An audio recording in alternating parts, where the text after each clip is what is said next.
Alors, voici comment je procède pour, par exemple, assigner sur Classroom un devoir à mes élèves, un devoir numérique, mais je veux partir d'un devoir papier que je faisais normalement en leur faisant compléter des trucs, en leur faisant écrire leur nom, un calcul, une phrase. Donc, on connaît le genre de travaux qu'on peut donner à nos élèves, mais je voudrais maintenant le convertir pour que ça devienne un devoir numérique, sans trop d'efforts. Alors, voici comment je procède. Tout d'abord, j'ai besoin d'avoir mon document papier, c'est certain. Donc, partons de mon document Word à moi. Donc, un document, un lab ou une expérience que je ferai faire à mes élèves, où là, ils ont ramassé des données. J'ai quand même un peu adapté mon document papier pour que les élèves reconnaissent certaines icônes. Donc ici, un petit clavier, donc les élèves vont comprendre que quand ils voient cette icône-là près d'un emplacement sur la feuille, c'est à eux d'utiliser le clavier pour écrire leur par exemple, où normalement, là, il y aurait écrit avec un stylo ou un crayon. Et ils savent aussi, mes élèves, que quand ils voient cette icône-là ici, qu'ils devront éventuellement faire une numérisation avec un cell, un appareil pour faire un PDF, et me l'envoyer, soit à mon adresse courriel ou encore la joindre à leur devoir sur Classroom. Donc, je possède ce document-là. Mon document a 2 pages. Ce que je vais faire, c'est que je vais aller enregistrer ce document-là en format PDF tout d'abord. Donc, je l'enregistre sous. Et là, moi, pour plus de commodité, je vais placer ce document-là sur le bureau et en le mettant en format PDF, donc ici, dans le format du fichier, je vais le mettre en format PDF et je vais le mettre sur mon bureau juste pour le trouver plus rapidement dans mes choses. Ensuite, je vais devoir aller sur Internet pour pouvoir utiliser un outil qui existe, qui est en ligne. Donc, cet outil-là, c'est ce site-là, en fait. Je vais sur pdf2jpeg.net. Je mettrai la référence en bas de la capsule et ça me permettra de convertir mon document pour que mon PDF devienne un JPEG, c'est-à-dire comme un format image, que je vais intégrer dans un Google Slide éventuellement. Donc, je descends un petit peu dans la page. Je fais ici choisir un fichier PDF. Et là, je vais aller choisir donc sur mon bureau ma Barbie qui faisait du bungee. Et dès que j'ai, je vais agrandir un peu ma fenêtre, dès que j'ai choisi mon fichier, lui, il va être prêt à me le convertir. Donc, convertir ça en PDF, en JPEG. Par défaut, il nous propose de prendre la résolution bonne. Moi, j'ai jamais eu de problème avec ça, donc je vais continuer d'utiliser ça. Donc, je demande la conversion. C'est une affaire de quelques instants. Et quand ma conversion est faite, je peux bien sûr voir chacune de mes pages individuellement ou je peux tout simplement les télécharger et je vais les intégrer éventuellement là, dans mon slide. Donc, ce que je fais, c'est que je vais aller télécharger chacune de mes pages.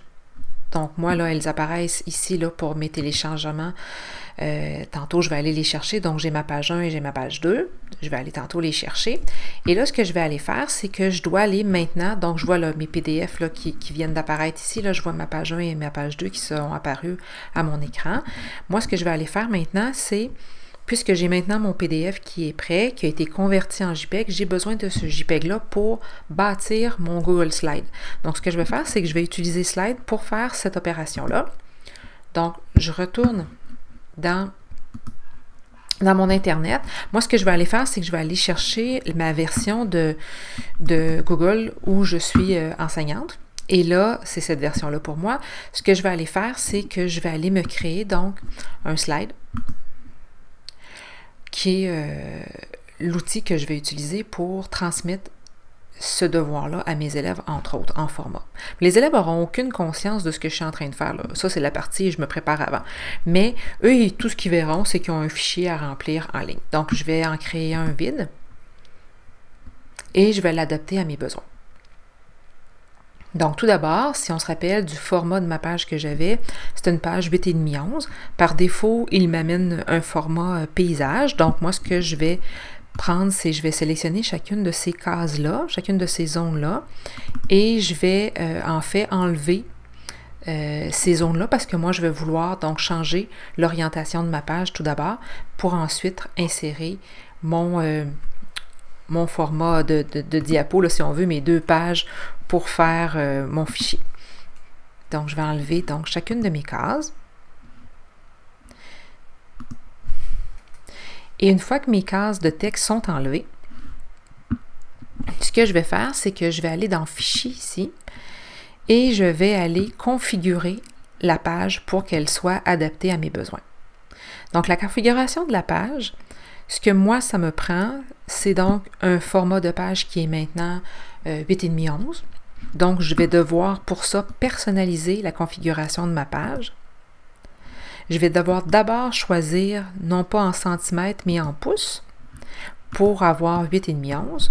Donc, 8,5, 8,5 et 11 pour la hauteur de ma page. Je fais appliquer cette chose-là. Et là, je vais pouvoir donc insérer chacune de mes pages de mon document là, dans leur format JPEG. Alors pour ça, je vais aller dans le contexte et je vais sélectionner une image qui va en fait me servir comme d'image d'arrière-fond. C'est ça la page qu'on s'est fait. Donc je vais aller parcourir et déterminer dans mes téléchargements la page que je m'étais fait tantôt. Donc là, j'ai besoin d'abord de ma page 1.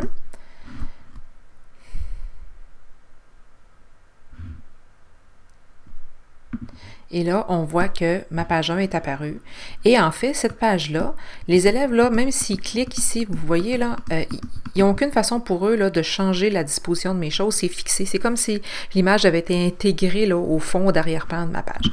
Je vais devoir ajouter une nouvelle diapositive. On peut faire cette étape-là au départ, là, puis créer d'abord nos 2 premières pages. Je vais enlever, encore une fois, les zones de texte pour avoir vraiment là, une page complètement libre de tout pour pouvoir insérer mon image que je m'étais téléversée tantôt. Encore une fois, je retourne dans le contexte. Je vais aller sélectionner mon image. Pour moi, elle se trouve dans mes téléchargements. Et là, maintenant, je m'assure de bien prendre la page 2. Et puis là, on voit que cette page-là, c'est en fait le verso de ma page que j'avais d'origine. Donc, j'ai ma page recto, j'ai ma page verso. Maintenant, pour les besoins de la chose, je vais agrandir un peu la résolution de de ma page pour pouvoir vraiment voir en plus gros mon document. Et là, ce qu'il me reste à faire, c'est maintenant de mettre les zones de texte où mes élèves devront écrire. Donc là où normalement les élèves auraient écrit, je vais mettre une boîte de texte. Donc pour ça, je vais aller insérer une zone de texte. Donc on a l'icône ici. Et je vais adapter ma zone de texte pour qu'elle soit du bon format, dans la bonne police que moi je souhaite utiliser et qu'elle soit vraiment placée là où je souhaite l'avoir. Donc j'ai créé ma zone de texte. Fait que présentement, je pourrais écrire dans cette zone-là. Par défaut, il a choisi de me mettre ça en 14 points. Je pourrais prendre du 12. Ça pourrait être suffisant. Mais je vais surtout aller aligner adéquatement ma zone de texte pour permettre de bien écrire. Donc, je pourrais choisir d'être aligné à gauche. Je pourrais aussi m'assurer d'être au milieu de ma case, au milieu verticalement de ma case. Donc, par exemple, si ici je clique et que j'écris le nom de la première personne qui fait partie de mon équipe, par exemple Marc, mais en testant d'abord avec une zone de texte, on peut voir si pour nous, ça nous convient, cette zone-là. Je pourrais aussi décider de ne pas être aligné au centre, comme je l'ai fait, mais d'être aligné plutôt dans le bas. Et là, à ce moment-là, quand je vais aller écrire dans ma zone de texte, si par exemple je décide que je suis dans le bas, bien, ma zone de texte va s'adapter à mes besoins. C'est à vous de voir là, ce que vous préférez faire. Moi, ce que j'aime bien, c'est une fois que j'ai déterminé donc la police, la taille et tout ça que je veux avoir, je prends cette zone de texte-là et pour me sauver du temps, CTRL-C, CTRL-V. Donc, CTRL-C pour copier ma zone de texte et ensuite CTRL-V. Fait que là, il m'en place une à côté. Je viens la disposer vraiment à chaque fois à l'endroit où je veux. Après ça, je prends mes 2 zones de texte et je fais CTRL-C, CTRL-V. Donc, ça me sauve un petit peu de temps et ça me colle les 2 suivantes.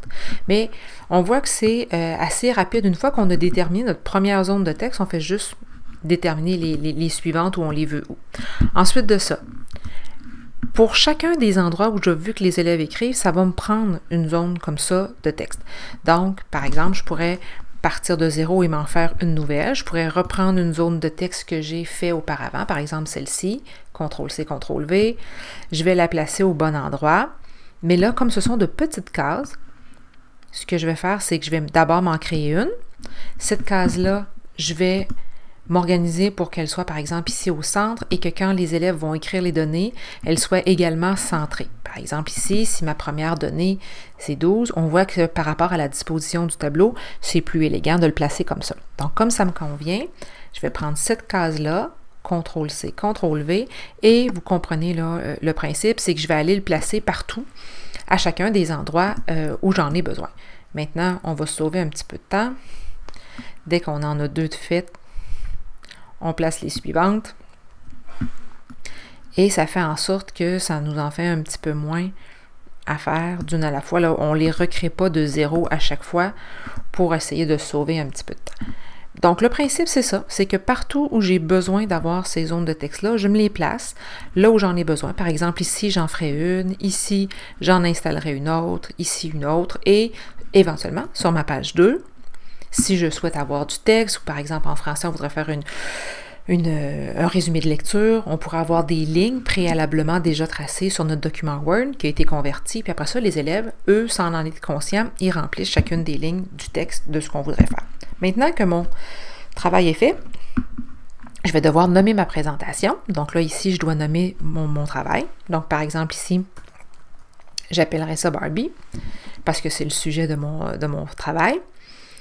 Et dès que ce document-là existe, donc il sera accessible pour moi pour pouvoir l'assigner à mes élèves, éventuellement dans un travail que je lancerai. Donc, je retourne dans mon classroom à moi, et ce que je vais aller faire, c'est que je vais aller déterminer que j'ai besoin d'avoir un travail que je vais créer pour mes élèves. Donc, par exemple, je vais prendre mon groupe test à moi. Là, c'est un groupe que je me suis créé pour ces petits essais-là.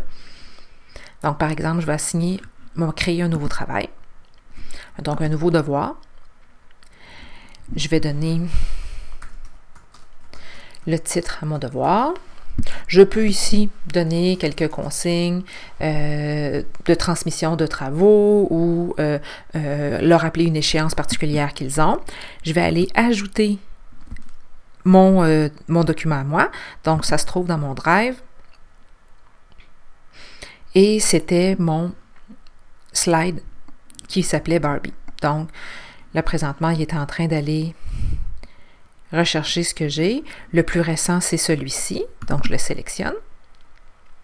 Il apparaît là. Ce qui est important ici, là, c'est de tout de suite s'assurer qu'on n'en fait pas consultable par les élèves, mais faire une copie par élève. Je pourrais ajouter autre chose si je voulais. Je pourrais bien sûr l'assigner à plus d'un groupe. C'est à vous de voir où et à quels élèves on les envoie. Je peux mettre la valeur en points. Je peux sélectionner une date limite.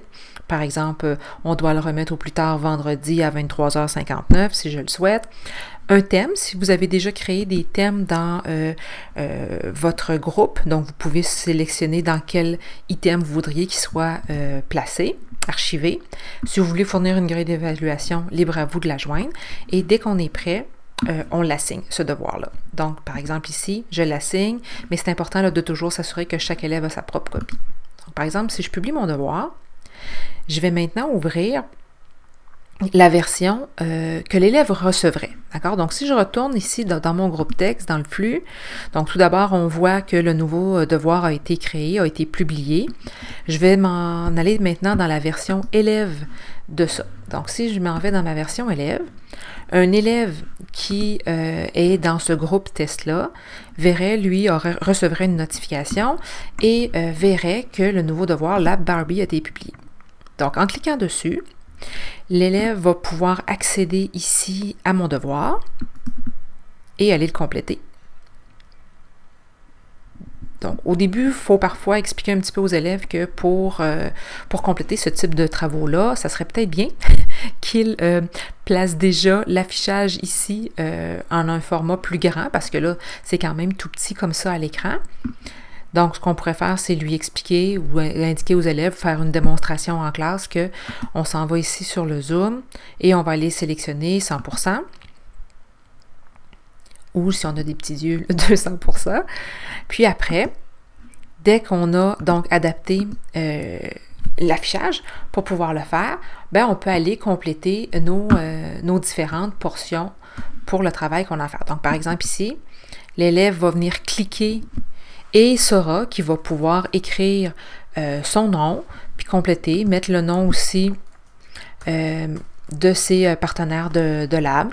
Ici, qu'il y aura, par exemple, ici, des données à rentrer dans son tableau. Donc, lui, il n'est pas conscient de tout le travail de préparation qui a été fait précédemment par l'enseignant, mais il sait qu'il a accès, parce qu'il y a cette icône-là, qu'il a accès à ces différentes zones-là. Et quand il est prêt à me rendre son devoir, bien, vous le savez, là, les travaux s'enregistrent automatiquement, les enregistrements sont faits de son travail. Donc, quand lui, il est prêt à me transmettre ça, tout ce qu'il a à faire, c'est retourner dans l'assignation de son devoir et faire rendre le devoir. Et en rendant son devoir, moi, je vais recevoir donc son fichier complété, tout ça. Il pourrait aussi, s'il voulait, par exemple, dans mon travail, si on se souvient bien, j'avais une zone où l'élève aurait un PDF à me faire de sa démarche. Fait qu'il pourrait décider qu'il joint à son devoir qu'il me rend le format de son PDF, de sa démarche qu'il aurait fait sur une feuille de cartable, si par exemple, on lui demandait de faire ça en plus. Donc, c'est juste ça, s'organiser pour convertir un travail ou un devoir qu'on a déjà monté sur Word, mais on veut juste l'adapter pour que ça devienne maintenant un devoir numérique.